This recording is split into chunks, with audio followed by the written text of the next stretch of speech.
What up, guys? It's Rob Monty here, bringing you guys some more wrestling news content here at Rob Monty Productions. First and foremost, there's not too much news today, but we're going to go into it anyway. So the first things on first. NXT UK, as you can see, Joe Coffey on my left here, has been suspended, along with two other individuals who are referees for NXT UK, who have been fired for sexual allegations. And this is what these allegations have contacted. In the stars of Joe Allen as a referee, one of the referees that was released, he was in fact involved with the David Starr sex scandal, which is linked to a woman named Bella, who has basically gone on record and said that David Starr had sex with her where she couldn't consent at all because she was far drunk. And then on top of that, his friends Big Grizz and referee Joe Allen could, he wanted to hook him up, and he told her to get some girls, and specifically asking a smaller girl for Big Grizz, and particularly the smallest girl. As far as Joe Allen is concerned, he's linked to David Starr in this, and the woman named Bella has come out and said this on her Twitter. David Starr thinks he can pass his behavior off as lad's banner. I allowed it for so long, depreciated myself too, because that is how I got praise from him. I'm glad your arrogance is coming back for you. Hashtag speaking out. So Joe Allen has been released due to his connection with NXT superstar David Starr, who is actually a UK superstar. And as you guys know, the sexual assault and allegations lawsuit is linked to a lot of the UK wrestlers. This is not just pertaining to NXT, but plenty superstars in the UK.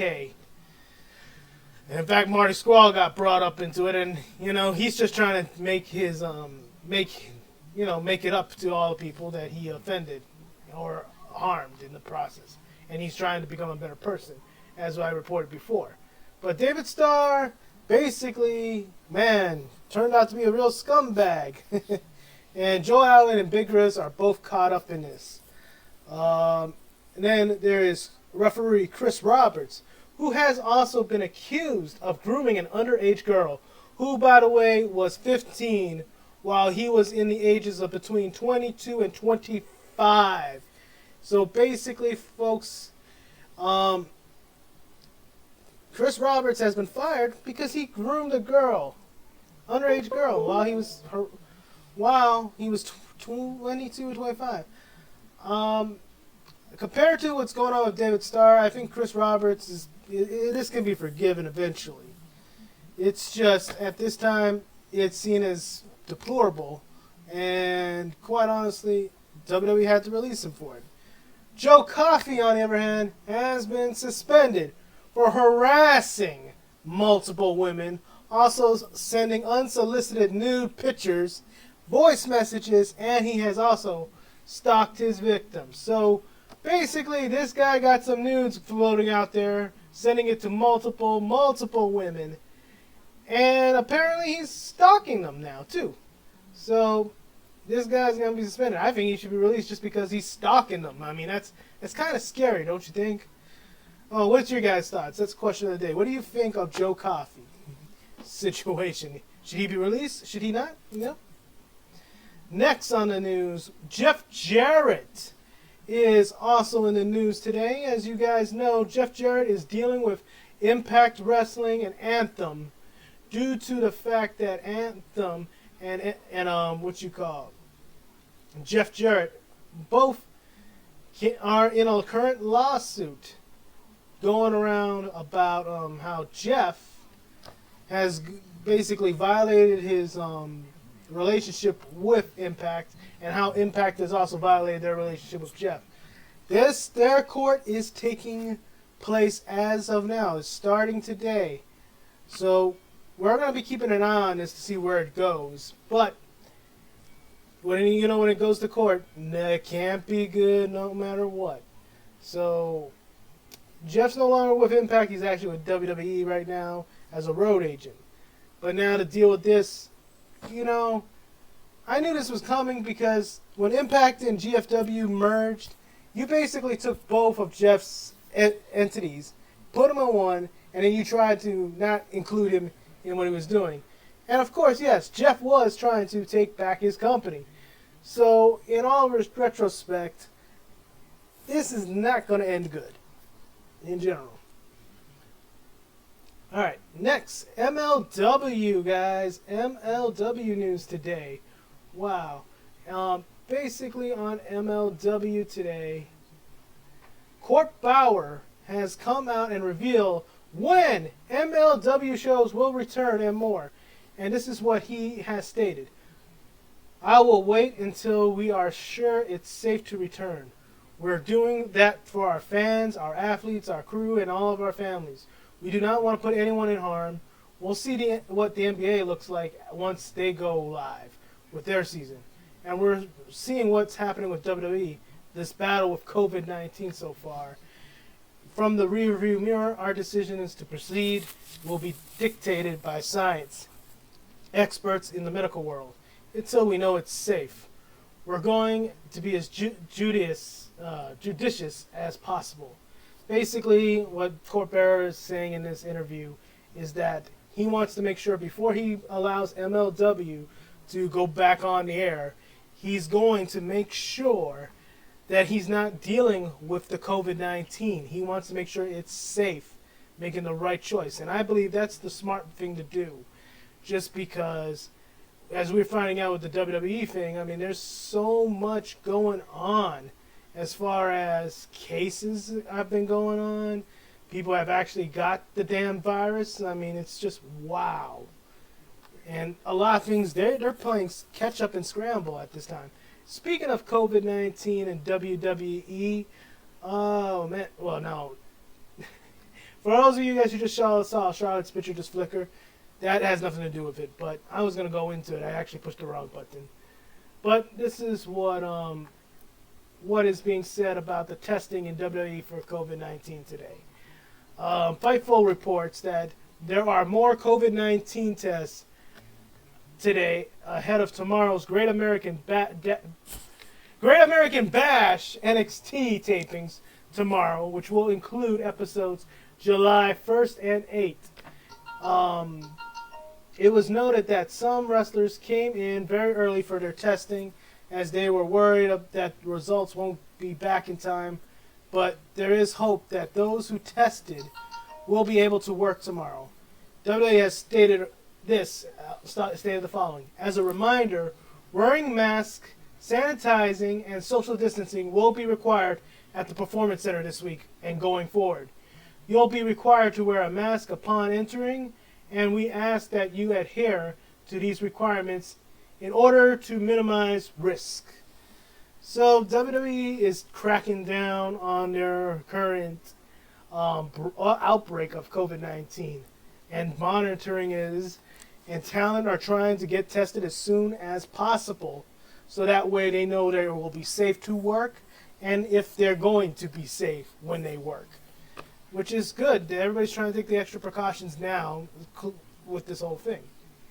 Now, as I stated before, we're going to go to Charlotte right now, and WWE has provided an injury on Charollete Flair. Yes, the former women's champion is under injury. And what I mean by injury, I mean storyline injury. So she's not really hurt, but it's for storyline purposes. And Tom Phillips has announced that Flair has a left collarbone fracture after Nia Jax attacked her last week. As we've been reporting, Charlotte is actually taking time off for an elective surgery that may keep her out for the remainder of 2020.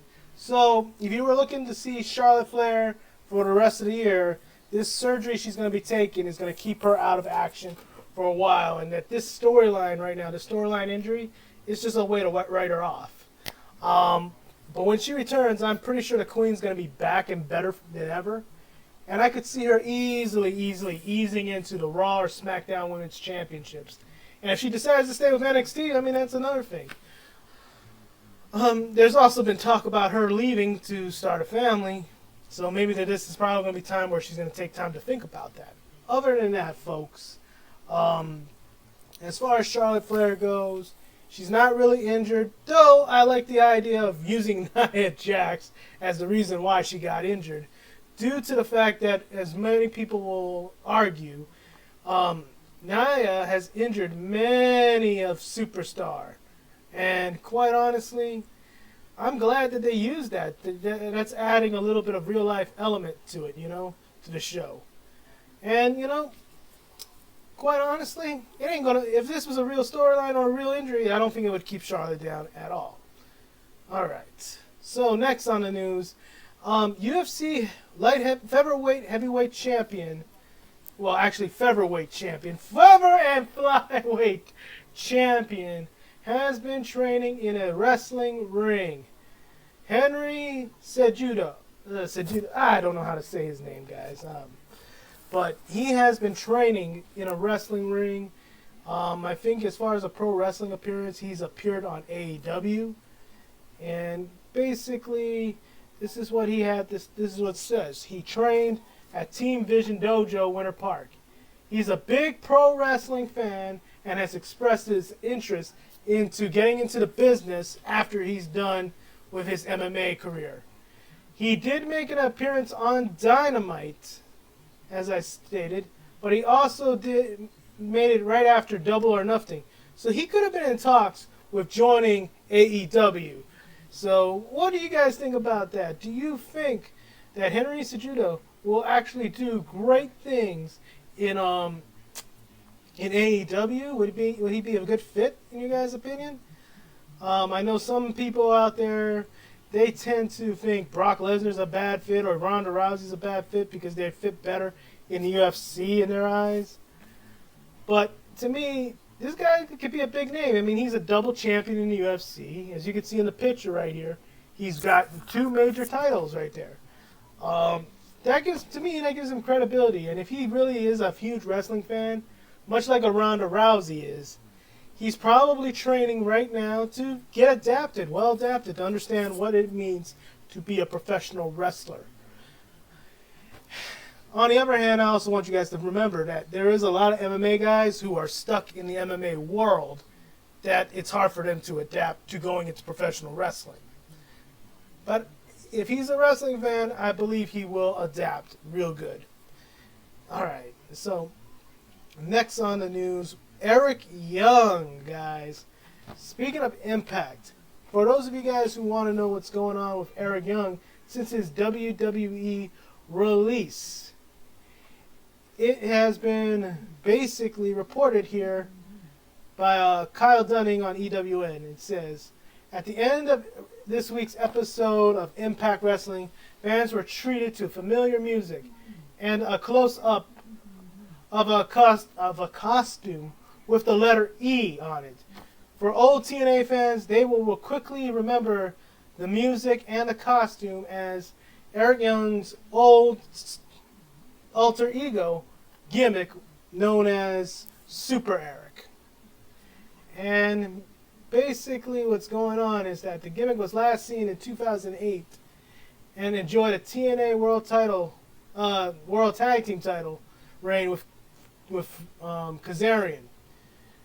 So at the end of the tease, a hand can be seen grabbing the mic. Eric Young has last worked in Impact in 2016, guys. And he went on to join WWE and NXT to become the leader of Sanity, for those of you who don't know. And they haven't been doing anything since they disbanded in 2019 with Nikki Cross doing her own thing and Killian Dane heading back to NXT and Alexander Wolf joining Imperium. So there's a lot going on with those guys. Man, my phone gotta shut up. Anyway, so Eric Young was last reported about Eric Young. He was one of the names that was released on Black Wednesday due to COVID-19 budget cuts. So there is a huge talk going around that Eric Young has already talked to and has signed a deal with Impact Wrestling. And it will, in fact, be joining multiple other superstars such as Gallows and Anderson and possibly EC3 to be there at Slammiversery, which in my opinion would be big news for Impact because that's 4 big names right there off the bat that can make an impact right now, and they desperately need these names to come in and actually rebuild the company. You lost Michael Elgin, you lost Dave Chris, my bad, and you've lost Joey Ryan, and Tessa Blanchard. So for them to get EC3, Eric Young, and Gallows and Anderson might be a good thing, a blessing in disguise, you know. All right. And then lastly here, I think that's about it actually. Yeah, that's about it for today's news. But to give everybody who hasn't tuned into Impact yet, or is going to, tonight has a lineup goes up as such. Madison Rayne will interview Johnny Bravo on Locker Room Talk. The North will address their attack on Ken Shamrock. Chris Bay goes against Suicide tonight. That's going to be an interesting match, I got to say. I think Chris Bay and Suicide are going to pull off a hell of a fight. Then you got Kira Hogan versus Havoc in the women's division. And then you got TJP and Falaba versus Reno Scum. And then in your main event, you will have the TNA World's title match. And whereas TNA World Champion Moose will take on Crazy Steve as for tonight. So if you guys haven't tuned into Impact tonight, hey, a lot to look forward to. I think Impact Wrestling's got some good stuff going. As far as my opinions on Anthem and Impact in general, right now with the whole thing with their lawsuit with Jeff Jarrett, if anything, I gotta say, I wonder what's going to be taken and what's not going to, because this could mean a lot of assets being taken away by Jeff Jarrett to Impact or Impact to Jeff Jarrett, you know, vice versa. Other than that, guys, I hope you all have a great day. Leave a like, leave a subscription if you can, you know, subscribe, you know, share with your friends if you think you will like this wrestling video. On top of that, guys, leave a comment. Let me know what you guys think about these different topics.